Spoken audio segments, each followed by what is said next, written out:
भाइयों और बहनों, ऑपरेशन पोलो की सफलता और हैदराबाद का भारत में विलय, यह वह गौरवशाली अध्याय है जिसने दुनिया को दिखा दिया है कि भारत अपनी एकता की रक्षा करने में हमेशा से सक्षम भी है, सामर्थ्यवान भी है। प्रधानमंत्री श्री मोदी जी के नेतृत्व में यह सामर्थ्य हमारा और बढ़ा है। इसलिए अब कोई भी ताकत भारत की संप्रभुता को, भारत की एकता और अखंडता को चुनौती नहीं दे सकती है अथवा चुनौती देने की हिम्मत नहीं कर सकती है। आपने हाल में ही मई के महीने में ऑपरेशन सिंदूर देखा है। मेरे बहनों भाइयों, मेरे सेना सीएसएफ के सारे जवानों ने मिलकर जो कार्रवाई की है उसकी जितनी भी सराहना की जाए वह कम है। उन्होंने पहलगाम में आकर धर्म पूछकर हमारे लोगों को मारा, उनके आतंकवादियों ने, लेकिन हमारे सेना के जवानों ने उन्हें मारा है तो धर्म पूछकर नहीं मारा है, उनका कर्म देखकर मारा है। बहनों भाइयों, यह भारत और पाकिस्तान के बीच सबसे बड़ा एक मौलिक अंतर है। मेरे बहनों भाइयों, कुछ लोग ऐसे हैं जो यह कहते हैं कि यह जो सीज फायर हुआ है भारत और पाकिस्तान के बीच में किसी के हस्तक्षेप के कारण हुआ है।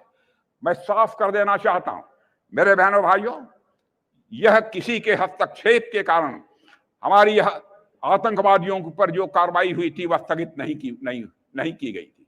ऑपरेशन सिंदूर तो अभी स्थगित है। आगे यदि कोई आतंकवादी वारदात होती है तो फिर से हमारा ऑपरेशन सिंदूर प्रारंभ होगा। मैं यह विश्वास के साथ मैं सारी देश की जनता को बताना चाहता हूं। जहां तक भारत और पाकिस्तान के बीच के चल रहे इस ऑपरेशन को रोकने के संबंध में कुछ लोग दावा करते हैं कि हमने इसको रोका है। बहनों भाइयों, यह किसी ने रोका नहीं है। और मैं साफ कर देना चाहता हूं, मोहम्मद इसाक डायर, जो कि पाकिस्तान के डिप्टी प्राइम मिनिस्टर हैं और फॉरेन मिनिस्टर हैं, उन्होंने भी साफ कहा है कि India rejected third party role to end conflict. यह बाइलेटरल इशू है, यह थर्ड पार्टी हमारे मामले में कोई हस्तक्षेप नहीं कर सकती। यह हमारे प्रधानमंत्री ने दो टूक शब्दों में इसे साफ कर दिया था। जो नुकसान ऑपरेशन सिंदूर के कारण उनके आतंकवादियों को पहुंचा है, आज ही आतंकी संगठन के जैसे मोहम्मद के कमांडर ने स्वीकार किया है कि ऑपरेशन सिंदूर के दौरान बहावलपुर हुए हमले में खूंखार आतंकवादी जो मसूद अजहर के परिवार के टुकड़े टुकड़े हो गए थे, यह था हमारे भारत के सेना के जवानों का शौर्य और पराक्रम। और बहनों भाइयों, कल ही उसकी एक वीडियो भी जारी की गई है। हमारे प्रधानमंत्री मोदी जी के नेतृत्व में यह भारत का सामर्थ्य और भी आगे बढ़ा है। इसलिए कोई भी ताकत भारत की संप्रभुता को चुनौती देने की हिम्मत नहीं कर सकती है। पिछले 11 वर्षों में मोदी जी के नेतृत्व में भारत ने दुनिया को बार बार यह दिखा दिया है कि हमारा धैर्य हमारी ताकत है।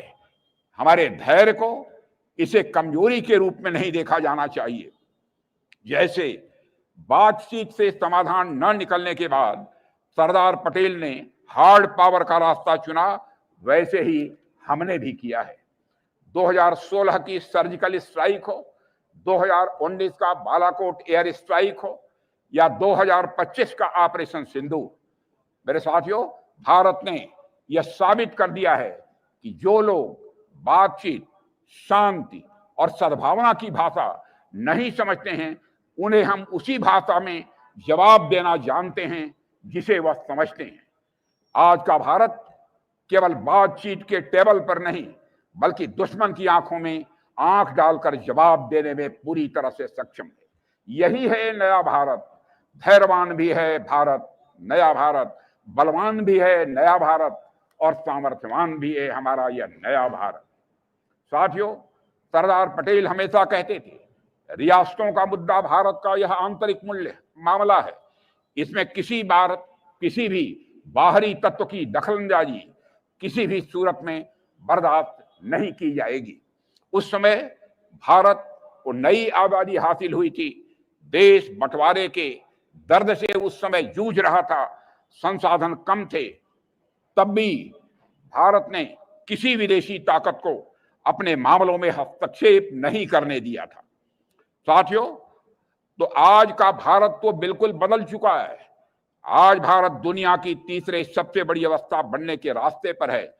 तो फिर कोई भी देश यह कैसे सोच सकता है कि भारत के साथ वह टर्म्स डिक्टेटर बन सकता है? ऑपरेशन सिंदूर इसका सबसे बड़ा सबूत है। हमारी सशक्त सेनाओं ने ऑपरेशन सिंदूर से दुश्मन को घुटने टेकने पर मजबूर कर दिया और इसे तब स्थगित किया गया जब पाकिस्तान ने सीज फायर की बार बार मांग की, तब जाकर ऑपरेशन सिंदूर को स्थगित किया गया। और मैं स्पष्ट कर दूं, अभी यह ऑपरेशन स्थगित है, अभी समाप्त नहीं हुआ है। यह पॉज है, द एंड नहीं है। देवियों और सज्जनों, याद रखिए, आज का भारत किसी से डिक्टेशन नहीं लेता है।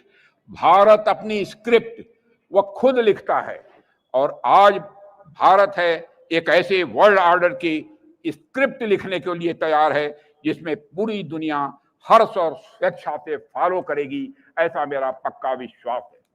साथियों, अंत में मैं रजाकारों और निजाम की बर्बरता से पीड़ित परिवारों के प्रति गहरी संवेदना व्यक्त करता हूं और ऑपरेशन पोलो में शहीद हुए भारत के जवानों को, जो भी शहीद हुए हैं, उनको श्रद्धांजलि अर्पित करता हूं और हैदराबाद मुक्ति दिवस की आप सभी को हार्दिक बधाई देता हूं।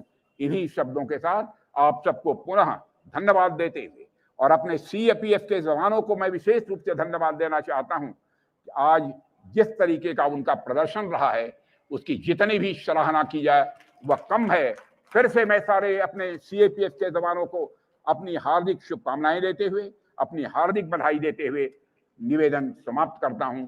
आप सबको बहुत बहुत धन्यवाद। एक बार ऊंचे स्वर से मेरे बहनों भाइयों बोलिए, भारत माता की।